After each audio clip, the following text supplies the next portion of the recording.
Hello guys and welcome back to the channel. Just making sure I'm set up there. Had another little bit of a technical issue getting on tonight. I am on. Yeah, not a little bit of a technical issue. I still haven't got my head around going live on YouTube. What I keep doing is I keep setting it up as a scheduled thing. So I set up this morning to go on live at 6:30.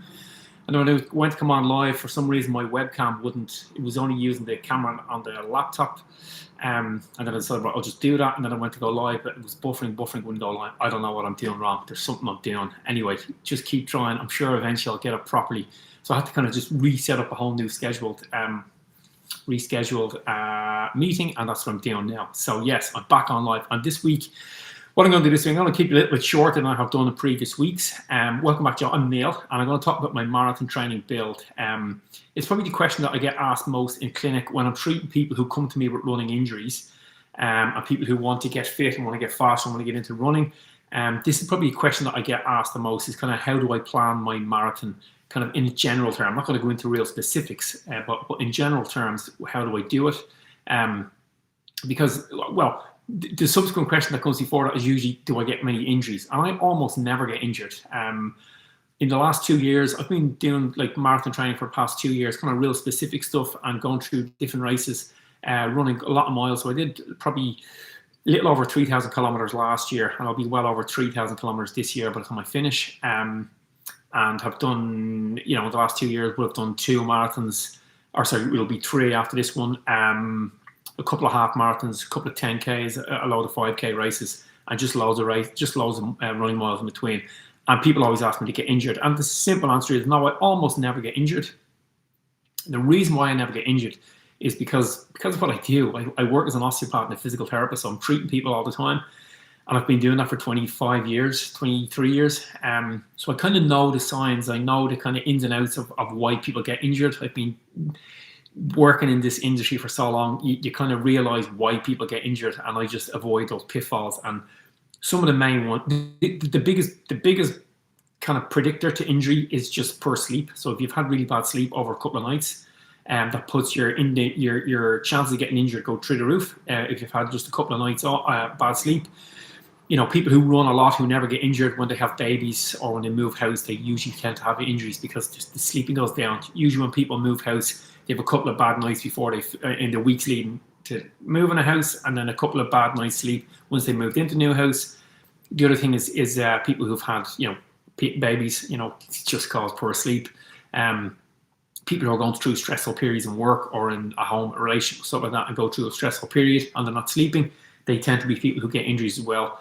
And then the next one after that will be the people who kind of don't do enough easy stuff. So they're just all the time, I'll put the foot in the accelerator, they're doing hard sessions, and they're doing long runs, and they're not kind of doing the cement in between, the easy runs. So for me, when I'm doing my marathon build, when I'm thinking about building into a marathon, I always start off. So my marathon specific plan will be 16 weeks. Most people do either 12 or 14, but I like to do 16. But when I get to that 16 weeks, I'm usually very fit. So I think people, you definitely get people who come new to the marathon and think, right, all I need to do is 12 weeks training. And that's you know, so far from the truth. If you are unfit and you want to run a marathon, 12, 14, or even 16 weeks, it's just not going to cut it. You're probably going to have a really bad day at the marathon if you've just done 16 weeks of training and you're starting from zero. For me, when I start the 16-week marathon-specific training program, I've probably done at least, I would say you need at least 3 months of just kind of regular running on the days that you're going to do in your marathon training. So you're used to running, if it's going to be 3 days a week or 4 or 5 or 6 days a week, whatever it is, for 3 months before that, you've got to be used to running those days and have built up some consistency and do a lot of those miles, the easy miles. And if you do that, so let's just take you're going to run 4 days a week, and you're starting now, say it's now, right? And you want to do the Dublin Marathon, which is in 11 months' time. For me, for somebody doing that, I would say you need to start now, getting at least twice a week, and then come the new year, try and get 3 times a week, and don't worry about doing any intervals runs or long runs or tempo runs, anything. Just get used to running 3 days a week, 2 days a week, then 3 days a week. And then by the time of March hits, you want to be doing your 4 days a week, and you want to do that for March, April, May, and then come June, you have your 16 weeks leading into Dublin. That's how I think you should train for a marathon. I think anybody who's just kind of going through the motions and thinks that they're going to just get a 14-week training program and get on it, one or two things are going to happen. You're not going to go anywhere near your potential. If you have a goal time, you're probably not going to get it. Or if you do get it, your goal is far too modest for yourself. Or you're going to, this is the one that you see most often, is you're going to start your training program, you're going to get injured because you're not used to running those days a week. And the reason why consistency is so important for people training, you know, you hear this thing all the time, you know, consistency is key, consistency is the most important thing, consistency is the thing you want, and that is true. Consistency is the most important thing, and the reason why it's so important, and the reason why easy running is so important, getting those kind of low aerobic kind of slow miles, is that when you're training like that, one, you're allowing yourself to make the adaptation to create more mitochondria in the cells, so therefore you'll be fitter and faster. You'll have much more use of oxygen and glycogen when you're exercising. When you're not exercising, you'll be able to control your blood sugar a whole lot better. So you'll feel much better. You'll feel much healthier. You'll feel more energy. But the other thing it does as well is it just allows, when we train, we almost always should think about our musculoskeletal system. We just think about the muscles and the bones. And so long as that's getting better, our cardiovascular system. So we think about our, you know, muscles and our cardiovascular. And how's your heart rate? We look at our heart rate. We look at our resting heart rate. We do our perceived exertion in terms of how that running felt. And then we think about we might do a little bit of strength training, or we see how our legs feel when we're running. But what you almost never hear people think about is, you know, those things respond really quick. So your heart and lungs will start to respond within 2 weeks of training. Your muscles will start to respond in about 2 to 3, maybe 4 weeks. They'll start to change a little bit. But the other tissues that you almost never think about is like your fascia, your tendons, your ligaments, your joint capsules, the synovial fluid in your capsules, your meniscus, the fascia that kind of keeps it all together. That can take about 6 to 8 weeks before you make the real adaptations in order for it to get stronger. So what happens a lot of time is people start running, let's say they start 14 weeks out, they're going to start their marathon training. They start off day 1 as an easy day, day 2 is intervals, day 3 is easy, and day 4 is a long run. And then they go around the next week, and their muscle system might be able to keep up with it. Their cardiovascular system will certainly be able to keep up with it. But after the second week, third week, fourth week of doing that, of stressing the system, it can take about 4 to 6 weeks for all those other connective tissues to catch up. The joint capsules, like I said, the ligaments, the tendons, the synovial fluid, and the joint capsule itself. And usually they're the type of injuries people come into me with, you know. They have a grumbly, the front of the knee is sore. They have like, what you call like runner's knee, patellotendinitis, hamstring, you know, ischiotubral tendinitis, where the hamstring meets the back of the pelvis, shin splints, calf strain, what's the other one? Plantar fasciitis, foot pain, low back pain. They're all the things that come in. It's all those tissues are just, for the want of a better word, they're just getting annoyed. They're just getting peeved off with the training because they haven't been able to catch up. And the muscles are getting stronger really quick.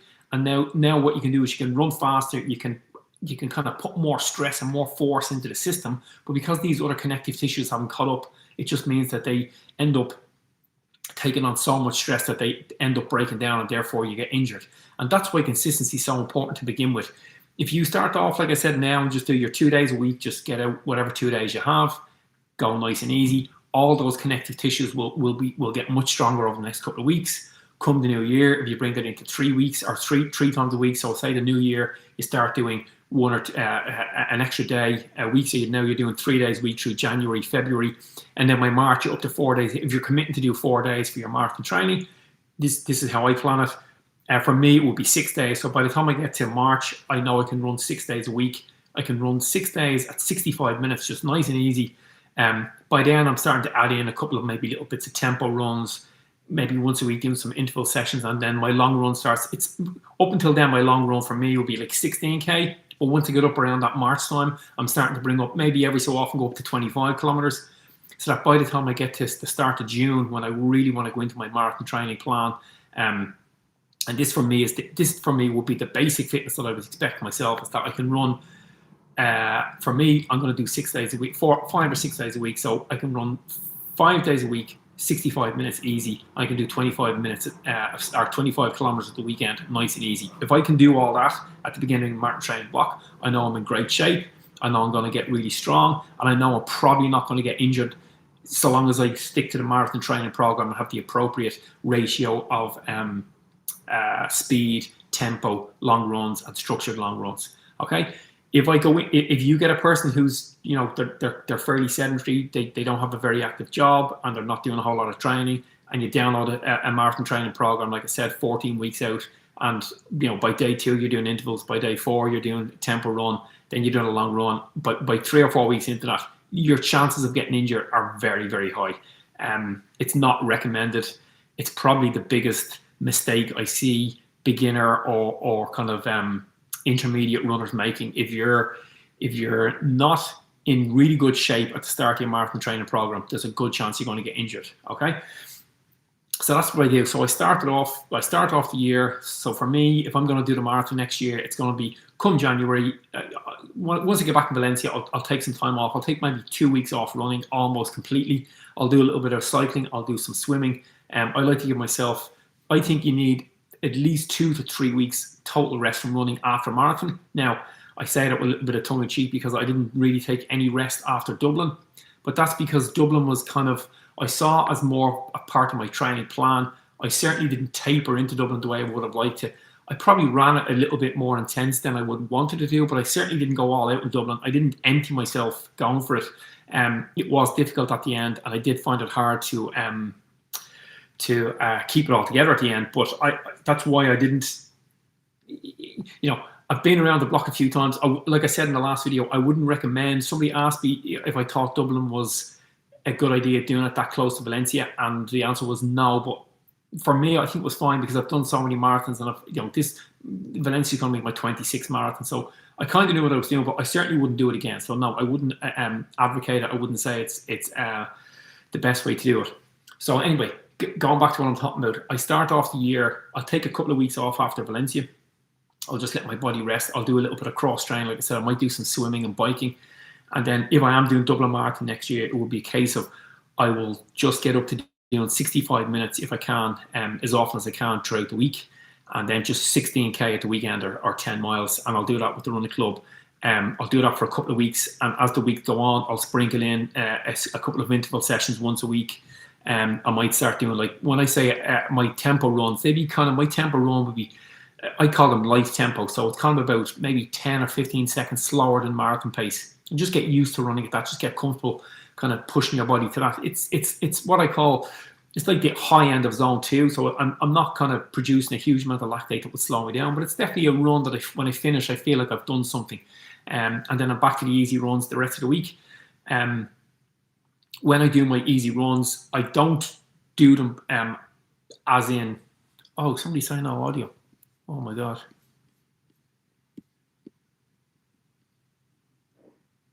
Long range workout. Can somebody tell me if anybody's watching, is there audio? I'm in here, Finn. Oh, God.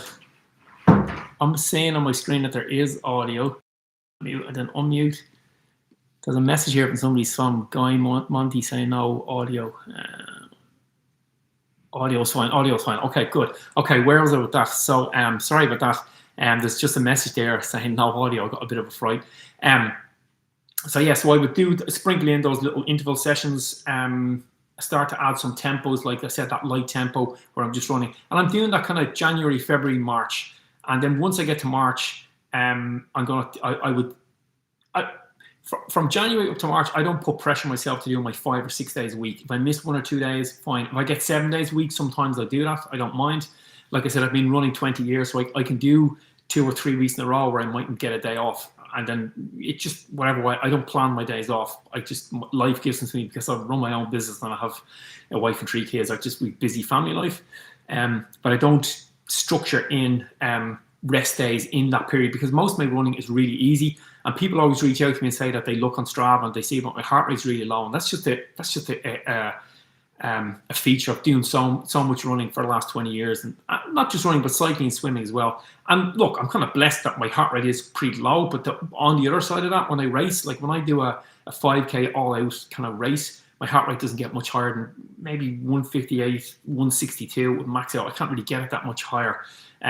So when you look at people's heart rate, comparing on Strava files, one person to another, take it with a pinch of salt. It's just, I always tell people, if you're looking at any one metric like heart rate or the speed of running or the resting heart rate or your VO2 max, whatever, it's kind of like taking one picture and it's kind of giving you, I always say, imagine you go on holidays with your family for a week and somebody takes one picture of you at some point. You could be in the pool, it could be whatever, and they extrapolate how the whole holiday went by this one picture. That's what it's like, just taking one metric like heart rate or resting heart rate or max heart rate. It just gives you one little snippet, so you can't read too much into it. But when I am doing those easy runs, I'll just make sure that my heart rate for me is pretty low.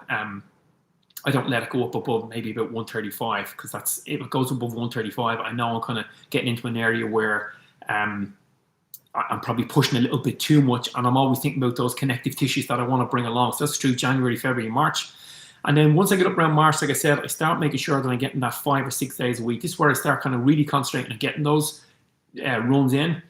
I'll be a little bit more strict as well and making sure that I get one interval session a week or one tempo. I always go week on, week off. Interval 1 week, tempo the next week. I don't do both in 1 week.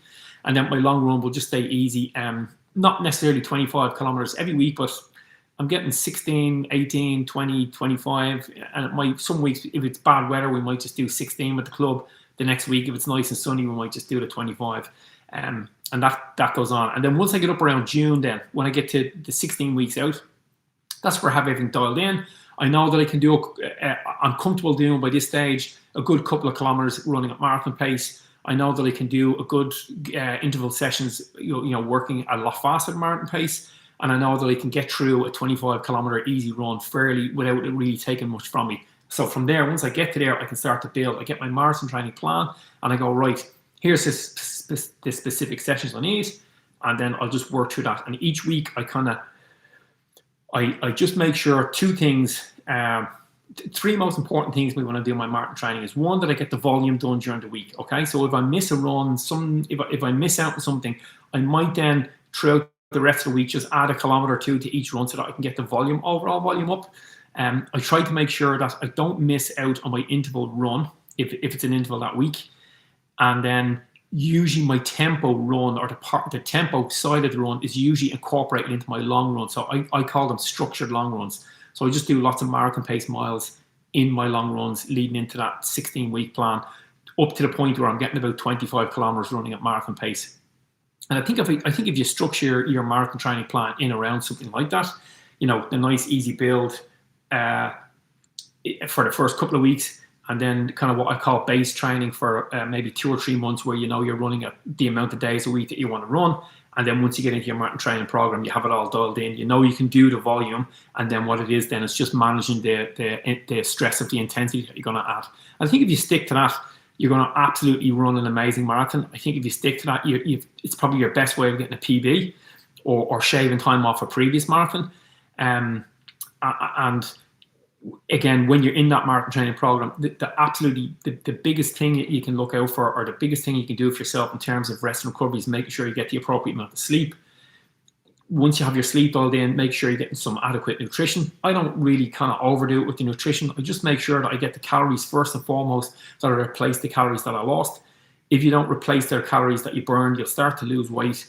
Some people might be into that for losing weight, and that's fine. I would say just tidy up your diet, but try and keep your calorific count as matched, as close as you can to the amount of energy you're expending when you're running. And you will lose a little bit of weight that way, and you will firm up, so your body will change. But if you're running a massive calorie loss, or if you're trying to lose a good bit of weight, it is quite a dangerous thing. You can do it. There's a thing called RED-S, or relative energy deficiency syndrome. And that's just where you're kind of running on empty too often. So you're trying to do your sessions and you're not replacing the amount of calories that you burned.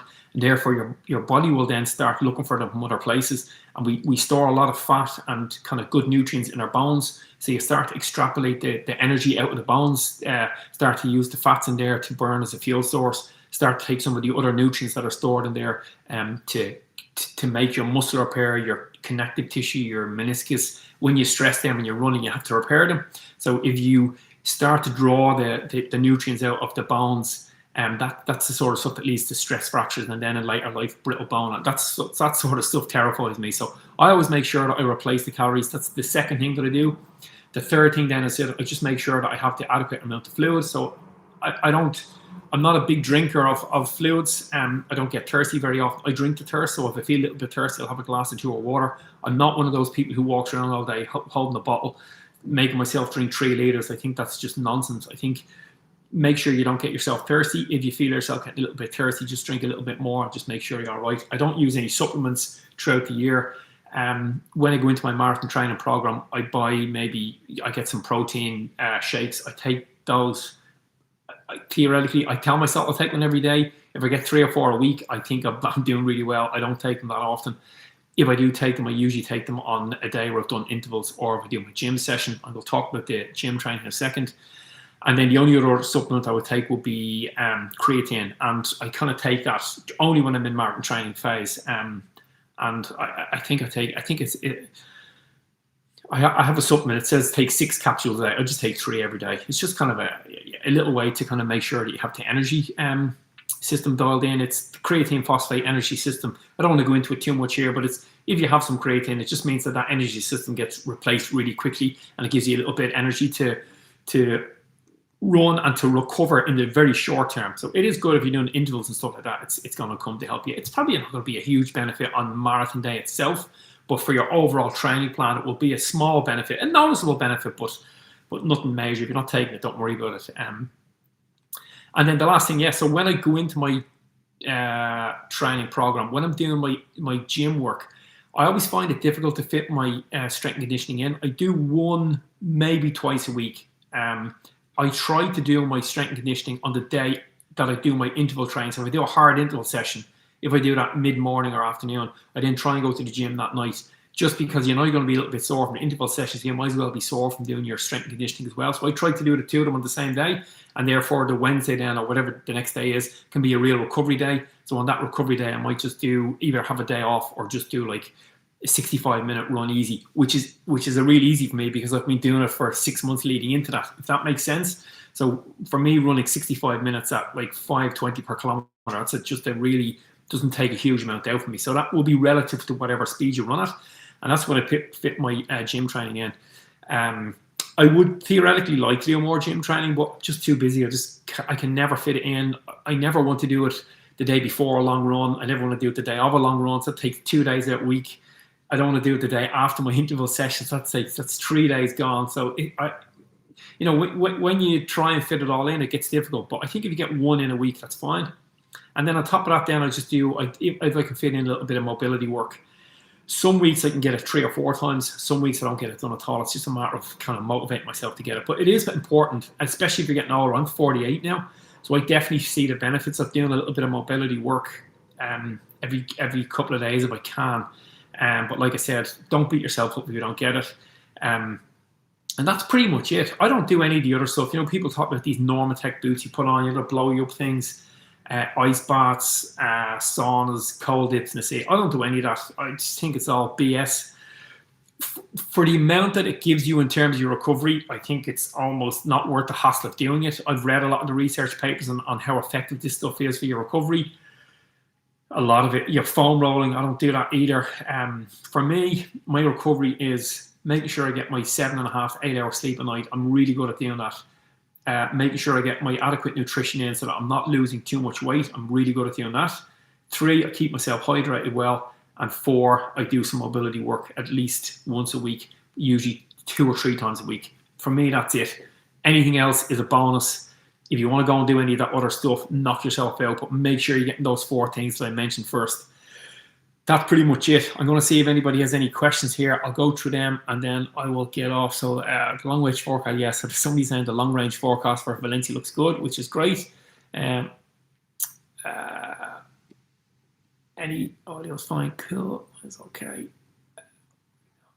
Back in. Okay, so anybody got any questions on any of that stuff that I was talking about, or if anybody has a marathon coming up or want to have any questions about any training topic, just stick them there in the comments. And